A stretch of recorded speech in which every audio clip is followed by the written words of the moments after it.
Olá pessoal, eu sou a professora Gisele Mendes da Universidade Estadual de Maringá. Estamos aqui hoje para mais um quadro do nosso canal, Qual é a diferença? O episódio de hoje do nosso quadro Qual é a diferença? Ele vai tratar da diferença entre sequestro e cárcere privado. A primeira coisa que nós temos que dizer é que essas formas de comissão de um delito, elas dizem respeito à violação da nossa liberdade individual. Então, são crimes que se encontram no capítulo, dentro do título dos crimes contra a pessoa, no capítulo dedicado à proteção da liberdade individual, especificamente da liberdade ambulatória, ou seja, do chamado jus ambulante, do direito de ir e vir da pessoa humana. O crime de sequestro e cárcere privado ele se encontra no artigo 148 do Código Penal e tem uma tipificação bastante simples: é privar alguém da sua liberdade, que é o bem jurídico que a gente acabou de mencionar, mediante sequestro ou cárcere privado. Lembrando que na rubrica a gente tem as palavras sequestro e cárcere privado, como duas modalidades de privação da liberdade física da pessoa humana. E finalmente nós temos duas formas de privação alternativas no 148, ou seja, privar alguém da sua liberdade mediante sequestro ou cárcere privado. Como pelo princípio da legalidade, que a gente já conhece, não existem palavras sobrando no tipo penal, significa que o cárcere privado e o sequestro, eles se diferenciam essencialmente. Do contrário, não teria razão de ser a colocação dessas duas palavras nem na rubrica e muito menos no tipo penal. A parte do tipo penal é aquela que verdadeiramente obriga o intérprete e o aplicador da lei penal. A rubrica poderia até não constar aí das duas palavras, mas a rubrica não obriga a aplicação da lei. O que obriga mesmo é o texto do tipo penal. A tipicidade penal é justamente o que se encontra redigido ali como conduta proibida. Então, o sequestro e o cárcere privado são duas modalidades de restrição do bem jurídico liberdade humana. E nós temos o seguinte: o sequestro é uma forma de restrição da liberdade um pouco mais ampla do que a expressão cárcere privado, nisso que elas se distinguem essencialmente, ok? Claro que se trata de duas formas de agressão a esse bem jurídico, o jus ambulandi, que se graduam de uma maneira diferenciada. Por quê? Enquanto no sequestro existe uma privação da liberdade com uma certa possibilidade de ampliação do ir e vir, por exemplo, dentro de uma casa, de um apartamento, nós temos que a vítima sequestrada ela pode sair de um cômodo a outro e do seu quarto até a cozinha, o banheiro, mas não pode sair dos limites, dos lindes desse apartamento ou dessa casa, pode chegar, por exemplo, até um jardim, mas não pode sair dali. No cárcere privado, nós temos uma limitação ainda maior, ainda mais grave dessa liberdade física, desse direito de ir e vir, por exemplo, dentro de um quarto, dentro de um banheiro, dentro de um cômodo, ou pior ainda, dentro do porta-malas de um carro, de um armário, de um sótão, enfim. Ou seja, a pessoa fica realmente mais restringida e tem o seu bem jurídico ainda mais gravemente violado na modalidade de cárcere privado, ok? Então, sequestro ou cárcere privado, eles se distinguem assim. Mas a lei, embora ela diga expressamente que existem essas duas modalidades, do contrário nem colocaria, né? Não há palavra sobrando no tipo penal, elas têm uma razão de ser. Ela não diz o que o aplicador da lei, o juiz, vai fazer a partir dessa decisão do legislador. No que se observa na prática que o crime tem uma pena de 1 a 3 anos de reclusão, não é uma pena muito alta para um crime de tamanha gravidade, né? 1 a 3 anos de reclusão. Se a gente for ver o crime de furto, artigo 155 tem penas de 1 a 4 anos de reclusão e multa. Então é mais grave furtar o objeto do que sequestrar alguém. Há um recrudescimento das penas dos crimes contra o patrimônio que nós aqui já criticamos.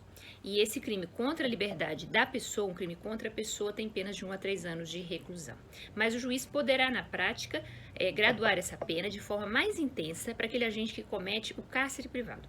Ou seja, que restringe ainda mais a liberdade da vítima, que não consegue sequer perambular pelos cômodos e pelas demais partes de uma residência, de uma casa, de um apartamento. Ou seja, ela não está só sequestrada, ela está em cárcere privado, certo?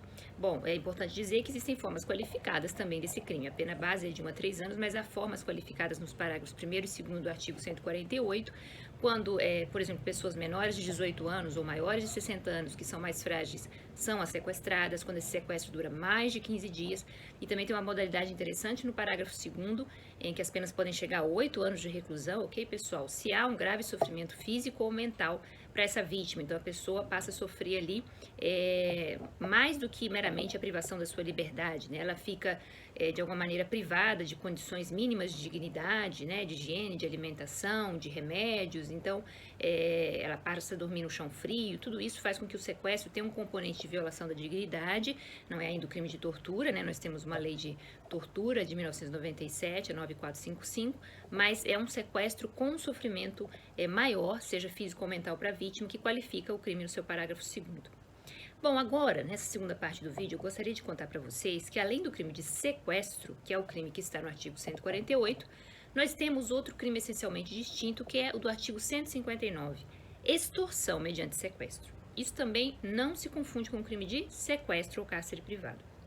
No sequestro ou cárcere privado, eu disse para vocês que o tipo de simplesmente sequestrar alguém, ou seja, privar alguém de sua liberdade, mediante sequestro ou cárcere privado. Ele não fala por quê, não fala qual a finalidade do agente, qual a sua motivação, e muito menos se existe algum elemento subjetivo especial, ou seja, alguma finalidade que explica a razão deste sequestro. Então, a pessoa pode cometer o artigo 148, que a gente já explicou e estudou, por inúmeras razões, inclusive para conversar com a vítima, para obrigar ela a ter um determinado comportamento. Esses componentes de ameaça e de constrangimento ilegal, que também são crimes contra a liberdade, estão todos inseridos no tipo penal de sequestro do 148, ok, pessoal? Ou seja, a pessoa ali está mais do que ameaçada e constrangida. Então, os tipos de ameaça e constrangimento já vão ficar absorvidos pelo tipo de sequestro do 148, que é mais grave, e pode ser por inúmeras razões, inclusive porque é um término de uma relação amorosa ou para forçar o início de um relacionamento, inclusive é uma qualificadora do sequestro do 148, o sequestro para fins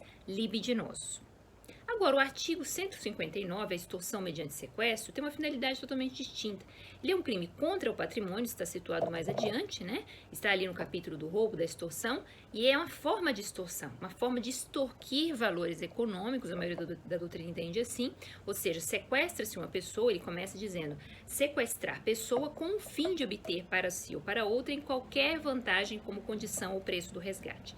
Crime gravíssimo, crime hediondo, ok, pessoal? Que tem penas de 8 a 15 anos de reclusão. Então, este crime de extorsão mediante sequestro, ele se diferencia essencialmente do sequestro, porque aqui a finalidade é muito clara.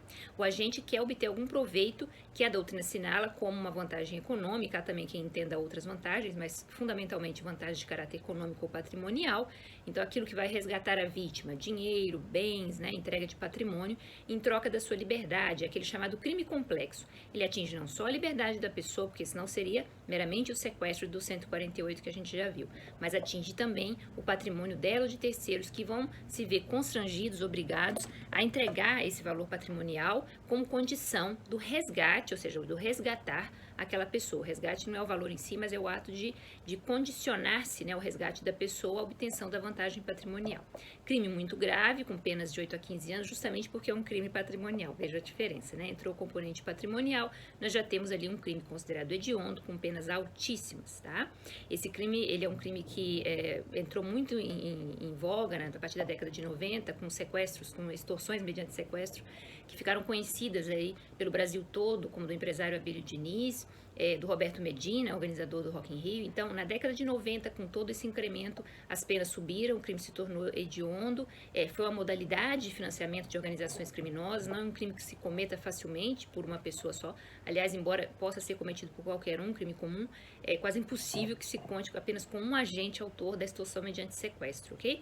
Tanto é assim que no artigo 159, parágrafo 4º, nós temos uma delação premiada, nós temos a figura de delação premiada aí, é uma das primeiras que apareceram no ordenamento, que é justamente se o sequestro, a extorsão mediante sequestro é cometida em concurso de agentes, ou seja, mais de uma pessoa, 2 ou mais, aquele agente que delatar a ocorrência desse sequestro, ajudando no resgate da pessoa sequestrada com vida, ou seja, conseguir recuperar a vítima ainda viva, né, e conseguir dar a ela sua liberdade, ele vai ter uma redução de pena de 1 a 2/3. Então é interessante essa modalidade de delação premiada, com redução de pena, não com perdão judicial, mas com redução significativa da pena daquele agente, autor de extorsão mediante sequestro, que delata onde a vítima se encontra, não é nem quem está praticando sequestro, né, mas delata principalmente onde é que se encontra essa pessoa para que ela possa ser resgatada com vida, ok? Esse crime, ele tem também aumentos de pena relativos a lesões corporais, à morte da vítima ou de terceiros no contexto da extorsão mediante sequestro,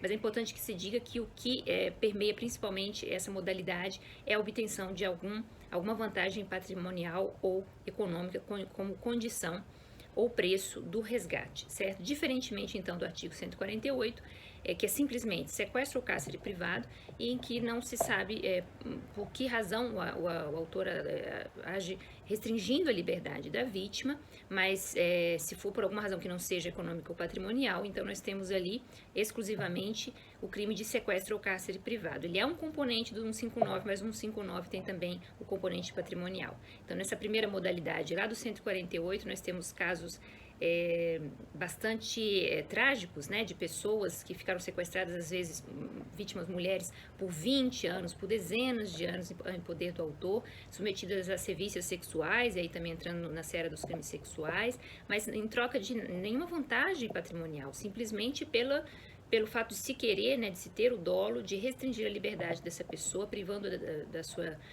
desse bem jurídico por tanto tempo, né? Teve casos bastante conhecidos na Áustria, em outros países europeus e também no Brasil. Então, pessoas que passam, às vezes, décadas com a sua liberdade restringida. Isso não é crime de extorsão mediante sequestro, não se pede nada em troca. É a pura restrição da liberdade do artigo 148, sequestro ou cárcere privado, cuja diferença nós já conhecemos.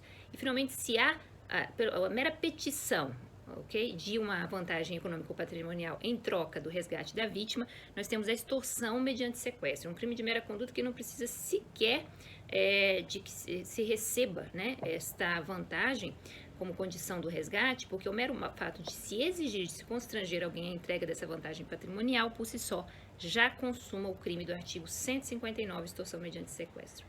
Bom, por hoje é só. Nosso quadro Qual é a Diferença de hoje fica por aqui. Agradeço muito a atenção de vocês e até a próxima no nosso canal Professora Gisele Mendes do YouTube.